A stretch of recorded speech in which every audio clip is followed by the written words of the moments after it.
right? Nothing here? Feel Yeah. Like we should... Focus it on us as well. Yeah, I Smith. have indeed focused it on your face, little Tim. Okay. So we're filming.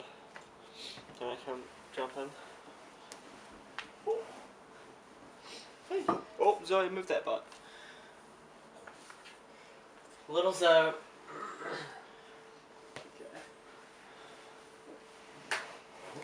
All right. Coffee blog number 6. 6. 6. I'm going with 6. We'll just call it 6 regardless. One of the numbers nearby. So today we wanted to take time out to talk about our methods and our approaches going forward and previous. I guess I'll start off.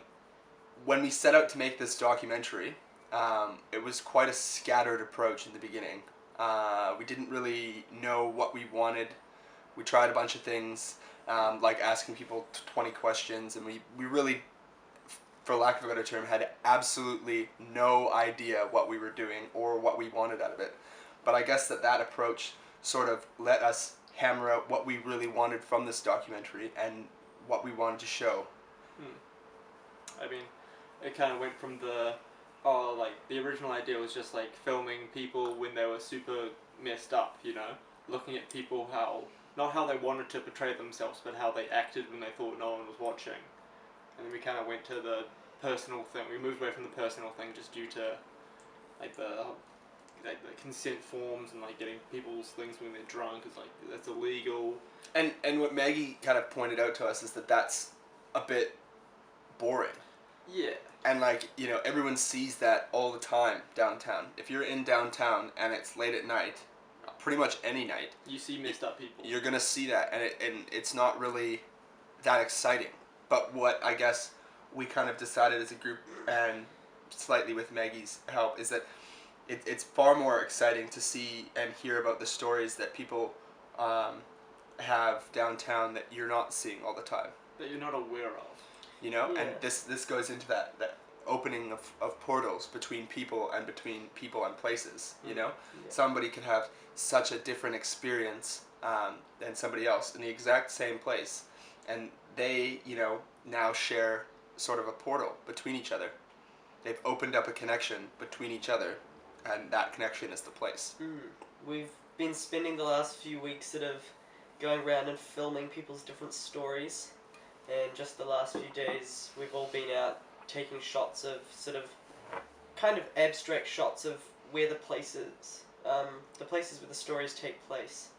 And right now we're sort of at a stage where we're laying all those out on the editing software and starting to compile what our final documentary could look like. And I think, like everyone said, it's quite a bit different than what we initially Set out to thought. Not that we initially set out to do, not that we set out and we had a set idea. It's kind of just evolved over this time and developed to become what it is now. Really organically as well. Like, it's not like we've been forcing it to be what it is now. It's just kind of developed into what it is. And also, sort of on the same thought process, we are thinking a lot about our final exposition and presentation. our presentation, and how we want that to be able to be seen from a lot of different angles, I guess. And whenever you walk up to the exhibit, thank you, it won't matter. You could walk up in the middle of the documentary or the beginning or the end, and you're still going to come away with similar sort of thought process that people have different experiences. Yeah. But they're all, you know, similar. Life is similar, yet so different. Yeah, we all have these different experiences, but we all live in the same place. You know, Auckland is a portal for how many, like 1 point something million people, but people don't really take the time to realize that, like, oh shit, look at all these people around me, like, you know, they're all doing their different stuff. No one really thinks about what other people are doing, I don't think. I mean, unless you're sitting people watching, which is kind of like what this is a little bit. It's kind of like a slightly more intrusive people watching. You know, you could go on the app when it's finished. Yeah. Whenever. And, you know, like, look at people's stories and get, like, an intimate look into people. Yeah. Not just I think this person's, you know, this and that. You know, it's a real bit of knowledge from someone else. It's a real story. So at the end of this, we're gonna have about 15-ish minutes of footage where it's real artsy, cool shots of these different places, and then over top of the shots, we're placing a bit of a score, which I found a ton of royalty-free music, which is good, and that's gonna add a little bit of a level of depth Emotion and emotion to each story.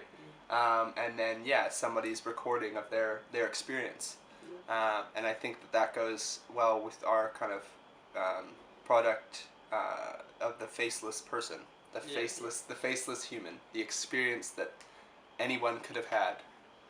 I guess we understand when we do our final exhibition that people aren't going to want to walk around BCT classroom and come and stand at our exhibit for 20 minutes or 15 minutes and watch the documentary. So we've been looking into other ways where we could maybe display the same information quicker or in a different way. So we've been working with the Google Maps platform at the minute, and that allows us to create custom markers and sort of custom waypoints where you can zoom out on Auckland and see all the spots where people have had these special sort of moments and memories and that kind of thing.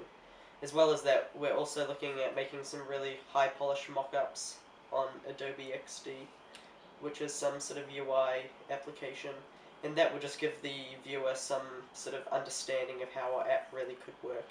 Yeah, totally. And also, I think as a group we've decided we really want people to be able to interact with our exhibition.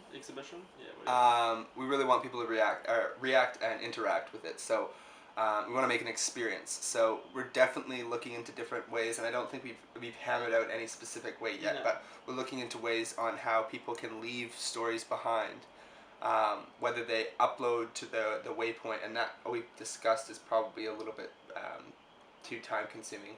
Yeah. We want people to be able to just go up and say, this memory, and just hammer it out or something. And Yeah, type it up on a screen. It needs to be enticing, you know, Yeah. like something that... and easy to understand. Mm. And I Something think that's the people would problem do. right now, is that we don't have anything that's real straightforward and obvious, like rather than like a notepad and a pen, you know. And putting it in a little box. We want something a little bit more highbrow than that. Yeah. But yeah, we're probably about 5 hours into editing this documentary, 5 or 6, and we'll probably be done in the next day or two. And we really hope that once this is done, we can just focus on what's going to be in the exhibition and the content and stuff. We've got a lot of good trickster sort of stories to tell throughout the documentary as well.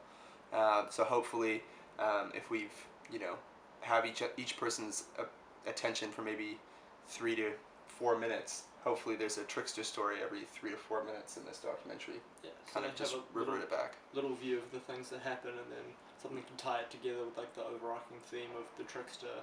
And then hopefully they'll want to leave their own little story and add to it.